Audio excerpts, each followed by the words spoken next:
good if I lift up your shirt so we can see your belly? Awesome. I'm gonna do like this far, okay?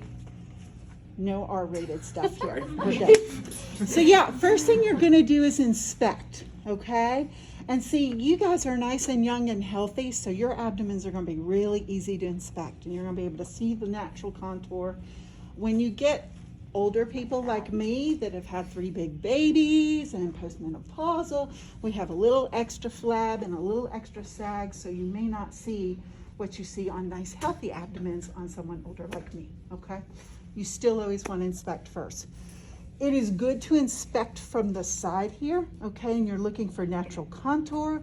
You're looking for any kind of weird lumps, bumps, shapes, abnormal movement that you wouldn't expect to see, anything like that. But I also want you to go to either the head or the foot of the patient and look at the abdomen this way, because you want to make sure there's symmetry from left to right, okay? And you can't do that if you're standing on the side. So she's perfecto, which is great. All right, what's our next step? Ask for consent. I'm sorry? Ask for consent to touch the patient? It's way, we're way too. Oh, did you? I thought she just pulled your shirt off. Just tell them maybe what they're supposed to feel and let you know, like, if anything Okay, hurts. so before you palpate an abdomen, you want to listen, okay? You always want to listen first, before you do any touching. And the reason for that is you're going to be listening. Think about your anatomy and physiology. We're going to be listening to all those vessels that come through the abdomen. We're going to be listening to the bowel sounds. You want to know if you hear anything funny in any of that, okay? So for example, let's say, and I don't wish this on anybody, but let's say she has a big old abdominal aortic aneurysm. You want to make sure you hear that abnormality before you go mashing on it, right? Because you don't want to be the person to break it open. Because then we're in trouble. So look, make sure you're looking at the whole abdomen from right into the rib cage all the way down to the pelvic. Both sides, you're going to go sideways. You're going to go to the top or the bottom of the table. Look this way, make sure you've got symmetry horizontally as you look vertically down the patient, and then we're going to listen. All right, when I listen, I generally start with bell sounds, okay? It's the easiest thing to do. So think about your anatomy, and I'm gonna tell y'all you will see this done wrong by providers all the time. So don't correct them, okay? Because that's rude, but you do it right, okay? And then they'll learn by your example. So if we're thinking about anatomy and the way things move through the intestines, and we're going to listen to bowel sounds. Where are we going to start? Sorry, he has hiccups. I was trying to help him. You scared all of them. You just gave everybody else hiccups. Where are we going to start? The stomach. Yeah, we're going to start the stomach, but where in the abdomen? Break it into 4 quadrants. Upper right, lower right, upper left, lower left. Upper left, because that's where the stomach is. Oh wait, that's not where the bowels are. That's where the stomach is. Sorry. Yeah. She did say right. Lower right. Why are we going to start lower right? What happens there, right at the top of the lower right quadrant? It goes out. What goes out? The feces. Bingo! You get a present. Yes. Man. If it's an apple, you can have it. I don't care. You get a world's best pencil. I get a pencil. Now that I know that. If it's the world's best, why is it still number 2? Because that's the number of the leg. But that's cute. I like that. Beautiful. Yeah, you want to start at the pyloric sphincter. Why? Why? You don't want to make sure it closes. There's no secret. Yeah. Well, that's where the food's going to dump from the stomach into the intestines, right? So that's likely where you're going to hear your first bowel sounds, okay? If somebody's eaten, chances are, well, they may have eaten like 30 minutes before they came to see you, but chances are it's been a little bit. So right at that pyloric sphincter is where we're going to go. Which direction are we going to go? Okay, so where am I going? Tell me next. What quadrant? First. Upper right. Upper right. Very good. Now where am I going? Upper left. Upper left. Very good. Where we're going to end? Lower left. Okay? And you're listening. Okay? You're listening in each of those quadrants. If somebody has eaten within the last hour or two, you're going to hear what we call normal bowel sounds, and it's just kind of that rumbling sensation. Okay? If somebody hasn't eaten all day, it might be very quiet. Okay? So you may have a hard time hearing sounds. If somebody has eaten and you don't hear sounds and they're complaining of abdominal pain, what might be going on? Constipation. Or an obstruction. Very good. Constipation or an obstruction. So you want to take note of that.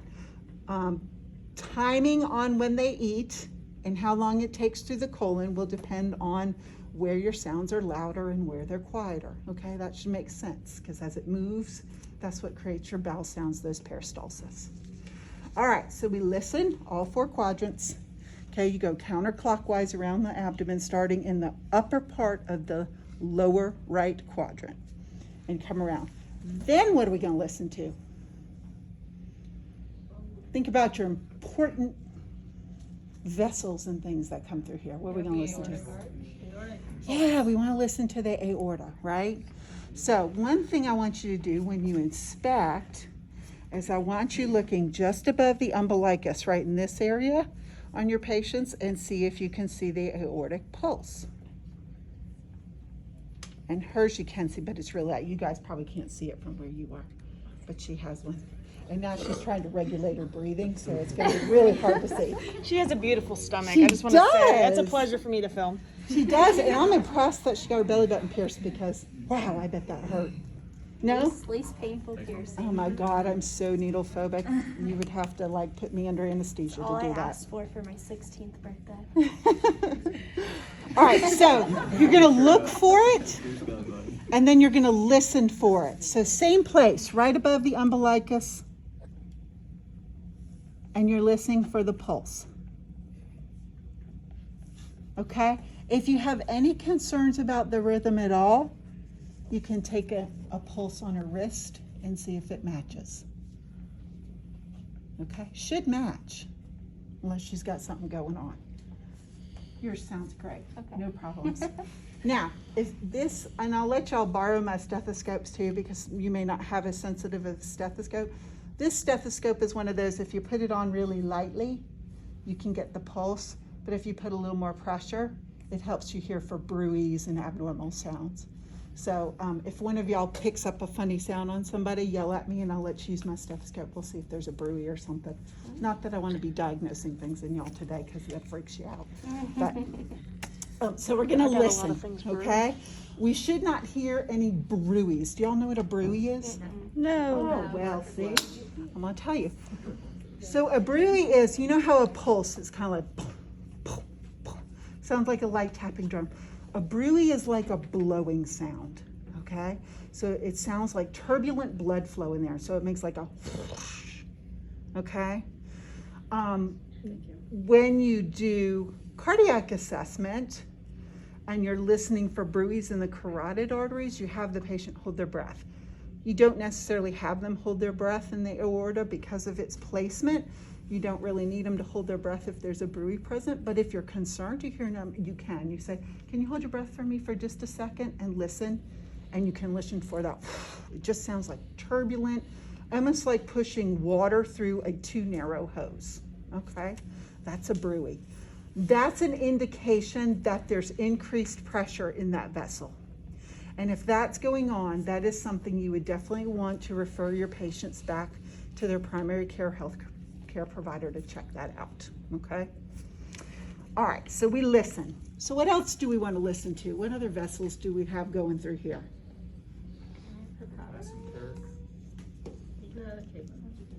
I heard someone said hepatic. That sounds like it could be something. Yeah, so you won't really be able to hear the hepatic arteries or veins because of the size of the liver and the way it lays, and remember those come up from the backside. But what you can hear are your renal arteries. Think about your renal arteries coming off that celiac trunk, that branch. They're kind of high up. So which kidney sits higher than the other? The right.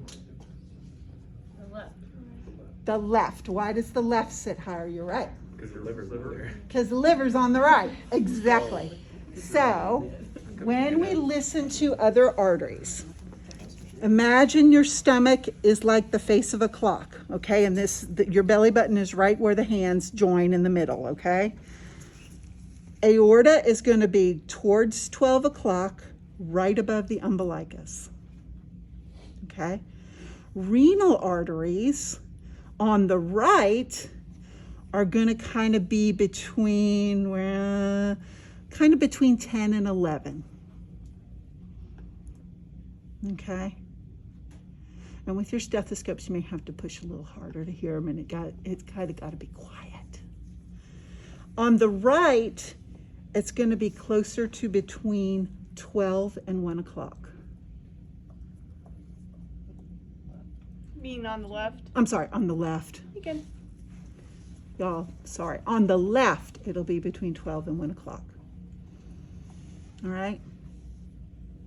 The other pair of arteries that it's important to listen to are your iliac. Okay?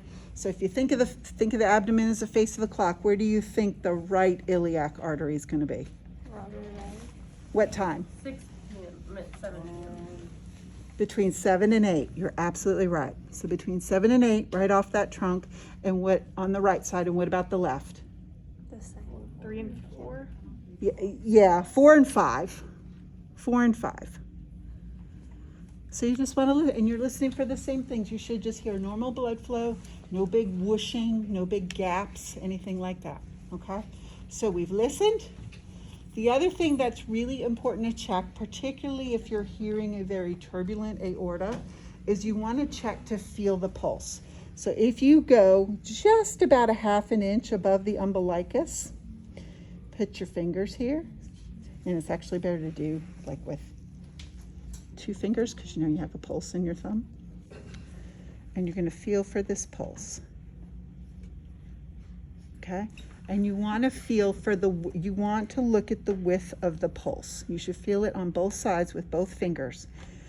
Who knows how wide should this width be before we get excited? Bingo, you get a pencil too. So remind me when you get up. Yeah, no more than 3 centimeters, okay, between your fingers. If you're feeling a pulse wider than 3 centimeters, that may be indicative of an aneurysm right there, okay? So don't push too hard. She does. She's 6 more. Okay. Yeah, don't stop. Okay, good. Yeah, those are the big important things. Those are things you don't want to miss because, you know, something like an abdominal aortic aneurysm, a person could walk out of your office and drop dead on the sidewalk if it happens to blow at that moment. So if you're suspicious at all, listen to it, do the finger measurement. If it's wider than 3 centimeters, that person goes immediately to the ER to get evaluated. Don't tell them, hey, just wait around, send them. The worst thing that's going to happen is you'll be wrong. And think about it, that actually would be a good thing, right? Because then we don't worry about them getting sick. So, yeah. Quick, So can I jump in there for a second? Really quick? Therapist friend of mine in Canada, Lori McLaughlin, had a strange case of hip lower extremity pain. Couldn't figure it out, and she finally figured out iliac artery was obstructed. Sent the patient on, and ended up having surgery. Yeah. So think about all the vasculature and all the viscera in here can cause a lot of referred pain. And if you think about it, abdominal, where's that referred pain going to go? Primarily. Legs, yes. So think about it when you get your legs. Where else? Take a break. Water bottle. A short circuit. Okay. I'll get it later. Where else? Where else might that referred pain go? Back. Back, and sometimes even upper back. Okay? So think about that. This is why it's good to be able to do abdominal assessment. The one patient that I saw, remember I told you about, that I picked up the abdominal aortic aneurysm on, it was about ready to rupture, had deep boring low back pain. Deep boring low back pain. What is deep boring? Like it's boring, Very like deep. It felt like somebody was taking a drill and drilling. So I'll tell y'all a not crazy- like boring, crazy like story. the I was mood, in like your Uganda. action. I was in Uganda with the group of PTs that went with us that one year, And the doc over there that I work with had just gotten a portable ultrasound on tablet, and she didn't know how to use it. So I'm like, oh, I can show you. So we were ultrasounding all the pregnant women. We had this 60-year-old woman come in and say, oh yeah, I'm pregnant. Now, menopause classically hits women around 53 regardless of where they live in the world. So 60, I'm thinking, well, I guess it could be possible, but okay. So we do an abdominal assessment, and like all the medical staff were in there, and they're like, yeah, look, we can see the baby moving. It was a huge abdominal aortic aneurysm. I'm like, stop pushing on that right now. So yeah, it was Did she huge. live? It was huge. She did live. Okay. We sent her to the hospital, and they took care of her, and she lived. But yeah, it would not be unusual for someone to think that they missed a pregnancy if they can feel that pulsation, but be very cautious, okay? If the history doesn't fit what they're telling you, be suspicious. Check it out. Are there any special precautions you should take with abdominal examination with pregnant patients? So yes, first of all, you would never lay a pregnant woman flat on her back like this, right? Because you get severe compression of the inferior vena cava. We don't want to do that because not only does that reduce her blood flow, but it reduces blood flow to the fetus. Depending on how pregnant they are, okay, you're going to prop them, and then it makes everything a little more challenging because think about it, as they get further along in pregnancy, all of this stuff in the abdomen gets shoved north. Okay, so your liver span may not measure accurately. You know, you may not be able to hear renal arteries, you know, depending on how far along they are and how big that baby is. And then of course you got baby getting in the way. So if they're later in pregnancy, like generally about 32 weeks, you might put a stethoscope on the abdomen and hear the baby's heartbeat. So, and just so you know the difference, baby's heartbeats are about twice as fast as adult heartbeats. So if it sounds really fast, don't think it's your patient getting nervous. You might just be picking up the baby's heartbeat. How has like a pregnant woman had an abdominal aorta aneurysm? Oh, I'm sure there has been one, Yeah. but I fortunately have not run into that. So, but has there been one? Probably. I don't know. So, okay. So, what is the other thing I wanted to say? Oh, the interesting thing is once you find the pulse and you visualize it, it can give you some good indication if you watch it as you're assessing the patient, particularly if they're coming in for pain or if they're nervous. Because if they're nervous or if they come in for pain, that pulse is going to get more pronounced. Okay, so you know how you guys check on them. Okay, how is this hurting? And they're looking at you and they want to be nice and cooperative, so they smile and go, no, that's not. But if this pulse is, say, it's okay for you, if you're really hurting, I want to know, so don't be afraid. It helps me diagnose what's going on. So, but that's a good indicator too. It can give you a lot of information. All right, so then before you start palpating, okay, we're going to do something called percussion, and this is the thing that sounds kind of dull. It's not going to sound like it should. Most people will use their index finger of their non-dominant hand, and you're going to put the bony surface right against the skin, and then you're going to use your other hand to tap on it, okay? I'm kind of weird. I use my middle finger because, see, it's kind of deformed because I broke it, and so I can get the bony surface much more intact with the skin. So you're going to tap just kind of in that second third, and it doesn't sound like this with gloves on, but what you should hear is kind of like a timpani drum. And as you're tapping, you're going to say, I want you to let me know if any of this hurts, okay? And you're assessing for pain. What happens when you're tapping on a belly? What happens inside? The sound goes down, comes back. What else goes down? Vibration. The vibration, right? So if you have inflammation in an organ down there, guess what's going to happen when you tap over it? Yeah. They're going to go, ow! Okay? Particularly if it's an inflamed appendix. So this is a great way to get a tip that you might have an inflamed appendix here before you start deep palpating and risking rupturing it. Now, it would be rare for you to risk rupturing an appendix. It would be rare for you to rupture it with palpation. But let's say it's like teetering on the edge and getting to go itself. If you tap on it, you'll know that, hey, let's think about this. Let's take her through some testing to check out that appendix, which I'll show you in a minute. First, I want to show you some normal percussion. So one of the things you can do is measure the size of the liver with percussion, okay? Now, who remembers what's the average size of a good, healthy liver? I know you want a pencil. By 6. So if we went north to south, what would be in centimeters a good measurement of a liver, do you think? Who said that? Was that you? Awesome. She gets a pencil. You get it. 7 to 8 centimeters, okay? On guys or obese people, they're going to be a little bit larger, okay? So 8 to 9. On small, petite women, they might be a little bit smaller, 6 to 7.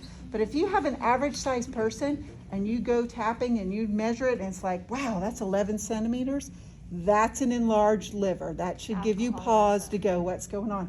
A lot of things. It's not always just alcoholism. Sometimes it can be overuse of Tylenol. Sometimes it can be a chronic infection like hepatitis. Okay? So sometimes it can be people with really high cholesterol that's out of whack because, you know, the cholesterol helps us. It's just a liver that's having to work too hard because their cholesterol is really out of whack, and it's been doing that for a long time. So the way you start is you want to start right up here in between rib 9 and 10, and you're going to percuss. And what should we hear over organs compared to air? It should be like a denser sound. It should be a denser sound, right? It's going to be duller. So you're not going to hear that timpani, and you're going to percuss down till you get timpani. Can y'all hear that change? See, it's denser here, and then when I go here, you get more sound. And then you're going to measure, okay? And I can tell you from measuring a lot of livers, hers is about 7 centimeters. Somebody can check me on it with a tape measure 7 later. centimeter. 7 centimeter. So she's normal. Again, tapping, asking her, any pain when I do this? Any pain when I do On the this? smaller side. No. What other organ that might be causing abdominal pain if it was inflamed when you're tapping across the liver? Boom, gallbladder, right? It sits in that back pocket. So you're going to send that vibration down. You might trigger a gallbladder or detect gallstones for somebody or suspicion of. So you can measure liver. Yeah. Are you meaning inches? No, centimeters. Centimeters? Yes. 7 centimeters. That's just tall. It's just tall. That's from north to south. That's not east to west. That's just from north to south on the liver where we can percuss it. An average size liver is 7 to 8 centimeters. Okay? Not real big. 7 centimeters? I feel like that's like 7 inches. No. It's about 7 centimeters. I need a ruler. I'm just kidding. Go ahead. So, all right, you're gonna palpate liver, okay? The other thing you can, after percuss liver, okay? You're also gonna percuss over where the appendix is. Where's the appendix?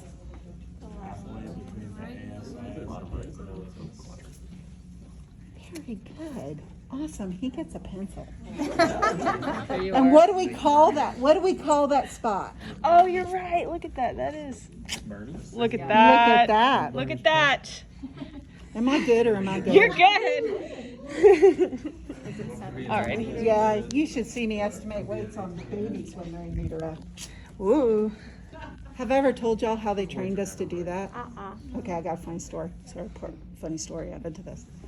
So when I was in midwifery school and they taught us how to, palpate babies in the abdomen and estimate their weight, they had us go to the grocery store in the frozen food section where the frozen turkey breasts are. And we picked up turkey breasts and we closed our eyes and then we looked at the weight. So one night, 3 of us went together because we were like, we're too embarrassed to go in there. People laugh at us fondling frozen turkey breasts. So we went in to Kroger, all night Kroger, really late at night. The 3 of us were in there. And the stocking guy came over and he said, ladies, can I help you? We were like, oh, we were caught. So he told them. So then he's like, can you show me how to do it? And I'm like, sir, come on. So, so frozen turkey breasts. Never looked at them the same since. So 7 centimeters. other thing we can do is you're going to tap over the appendix halfway between the umbilicus and the ASIS. Okay, so halfway. What do we call this point? McBurney's point. Boom, she gets a pencil. So, someone with a hot appendix, which is what we call an infected appendix, a hot appendix, is going to tell you, when you ask them where the pain is, they're going to take their finger and they're going to go, it's right here. All right, and that's McBurney's point. Now, what's the pain at McBurney's point called? What's the sign? Anybody know? Trying to get another pencil, aren't Do you know what it's named? Oh, I gotcha. It's called Rosving's sign. Okay, so if they complete, the pain itself is called a positive Rosving's sign, but the point at which the pain is McBurney's point. Okay, just in case somebody tries to trick you on that question. All right, so you're going to percuss over there. Go ahead, percuss over your kidneys, see if there's anywhere there's tenderness. Now, the one other place you're going to percuss, and we'll do that after I show you palpation on her abdomen because I got to get her to turn on her right side, is you're going to percuss over a spleen, okay? You should never be able to palpate a spleen on a healthy individual. All right, and when I show you how to palpate a spleen, if you feel a spleen, that is somebody that needs to be referred back to their primary health care provider for evaluation. Because what does the spleen do? What is it? What kind of organ is it? Endocrine. Endocrine? What kind of endocrine organ? What does it produce? Lymph. Yep. So guess what happens when you get sick? The spleen gets inflamed, right? Because it's producing white blood cells to go fight that infection. One of the reasons that we always want to make sure we treat strep throat is untreated strep throat can spread to the spleen.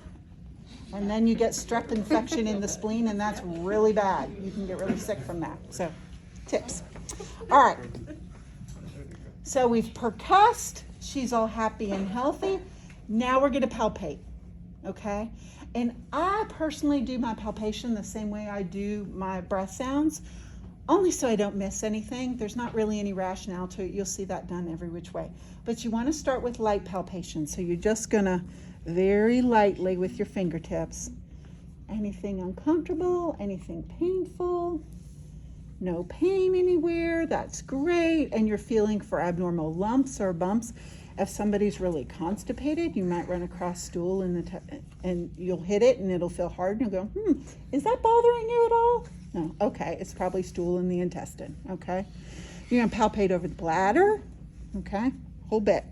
I do have to go to the bathroom. Oh, okay, so I will not, yeah. Because you got nervous being the patient, I know. So we're not gonna palpate her bladder real hard. I don't wanna embarrass her. All right, the one thing I want you to do, remember, I'm gonna teach you how to palpate a liver, okay? So remember, that liver sits right here, right? So we're gonna go under that last rib, okay? And you're gonna have her take a big deep breath in. That's gonna lift the liver up, and as she blows out, you're gonna push in deep. And what should happen with a normal liver is you should feel that liver edge hit the top of your finger right here. Okay, so right here on that non-dominant hand that you got pushing it, okay? That would be a normal liver, okay? If you felt it down here by your ring finger, that might be an enlarged liver. We'd want to check that out, okay? All right, liver, kidneys.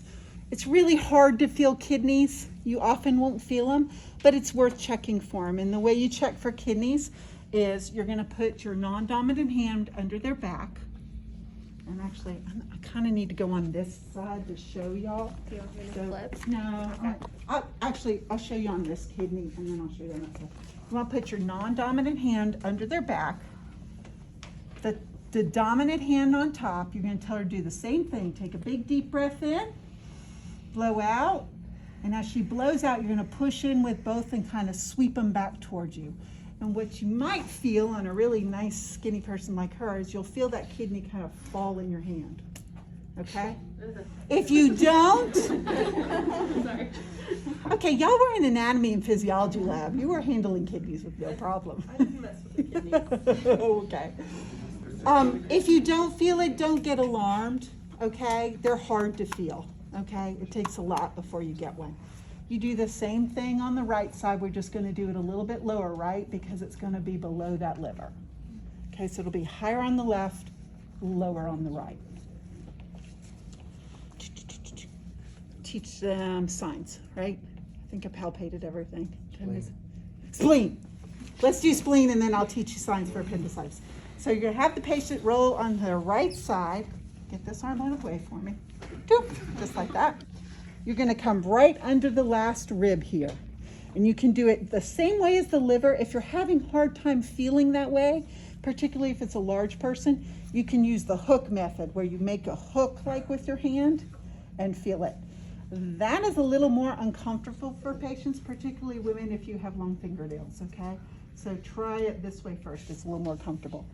And again, you can percuss the spleen, which I can't make the sound with these gloves on. And you should feel the sound change right as you get to just below that last rib, okay? And then to feel for the spleen, same thing, take a big deep breath in, blow out, and you should not feel it hit your hand. If you do, we want to reevaluate for pain, ask them if they're feeling sick at all, have they had illness recently, all of that good stuff, and send them back. Yeah? Question? Or are you just fixing your head? Okay. All right. Anyone that has an enlarged spleen or that had mono, they're Yes. excluded from contact football, Yes. hockey, ice hockey, contact sports. Yeah. So your post-sports injuries, they come in for PT and you're evaluating them. A good thing to do is check their spleen before you clear them to go back, okay? Because you don't want to send somebody back to sports that has an enlarged spleen. All right, if you'll flip back to your back. Yes. Yes. All right. I'm gonna come this side. Do you want to come this side? Yeah. Well, no, I can do it this side, but normally you'd be on the right side of the bed when you do this. I'm going to show you tests for to check appendicitis. So your first one is your ZOAS test. Okay? So y'all know how to do a ZOAS test? No. No, they haven't been taught ZOAS yet. So you're going to ask the patient to lift her leg. All right? And you're going to tell her to hold it up. And you're going to put gentle downward pressure on it. And so what am I doing when I do this? Increasing the intra-abdominal pressure. Yeah, we call it a ZOAS test for what reason? Sorry, I'm holding you up on it. Yeah, because I'm flexing the ZOAS, right? I'm causing it to tighten up, right? I've got her lifting and I'm putting pressure against it. So what that will do, if the appendix is inflamed, because it runs right along that ZOAS, it's going to jar that appendix and they're going to go, ow, or meow. Okay? So that's one test. The other test you can do is called the McMurray's. Have they been taught McMurray's? The Big Murray's for the knee. Yeah. I don't know if you guys did that in PCS one or not. Did you do the internal external rotation with knee flexion? No. Okay. Okay. That's Later the this semester. So you're gonna get an advanced test that you can try. So McMurray's, you're gonna knee flex, and then you're going to internally rotate and externally rotate. If they have an inflamed appendix, they're gonna say meow when you do that. Okay? And then of course the other one is just the Rosling sign. And if they tell you it hurts right here at McBurney's point, okay? Any of those are cause for immediate referral. How often does somebody have their appendix on the opposite side? And is it genetic? Oh Lord, I don't know. I have to go look that one up. I don't know. My dad had an appendicitis, and it was on his left side. Yeah, that happens sometimes. Yeah. That happens sometimes. If you have a patient that has